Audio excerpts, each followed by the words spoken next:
বিতর্কের আবহে আজ পশ্চিমবঙ্গ পাচ্ছে নতুন রাজ্যপাল। আজই শপথ নিতে চলেছেন আর.এন. রবি। আর সেই অনুষ্ঠানে উপস্থিত থাকবেন মুখ্যমন্ত্রী মমতা ব্যানার্জি নিজেও। বুধবার রাতেই কলকাতায় পৌঁছে গিয়েছেন নতুন রাজ্যপাল।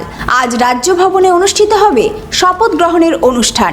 সেখানে উপস্থিত থাকবেন বিধানসভার স্পিকার বিমান ব্যানার্জি সহ রাজ্যের প্রশাসনের শীর্ষ কর্তারা। কিন্তু শপথের আগেই তৈরি হয়েছে নতুন রাজনৈতিক বিতর্ক।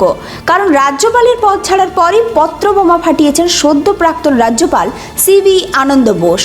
রাজ্য ভবনের অফিসিয়াল সোশ্যাল মিডিয়ায় রাজ্যবাসীর উদ্দেশ্যে একটি আবেগঘন খোলা চিঠি লিখে তিনি জানিয়েছেন, পশ্চিমবঙ্গ আমার দ্বিতীয় বাড়ি। এমনকি মহাত্মা গান্ধীর বিখ্যাত উক্তি উদ্ধৃত করে তিনি লিখেছেন, আমি বাংলা ছেড়ে যেতে পারছি না, আর বাংলা আমাকে ছেড়ে যেতে দেবে না। আর এই একটি লাইন ঘিরেই শুরু হয়েছে নতুন জল্পনা। প্রশ্ন উঠছে, তাহলে কি স্বেচ্ছায় পদ ছাড়লেন তিনি, নাকি তাকে পদত্যাগে বাধ্য করা হয়েছে? কারণ সূত্রের খবর, দিল্লি থেকে কলকাতায় ফেরার পর আর রাজ্য ভবনে ওঠেননি আনন্দ বোস। এখন তিনি রয়েছেন রাজ্য সরকারের আতিথেয়তায় সৌজন্য ভবনে।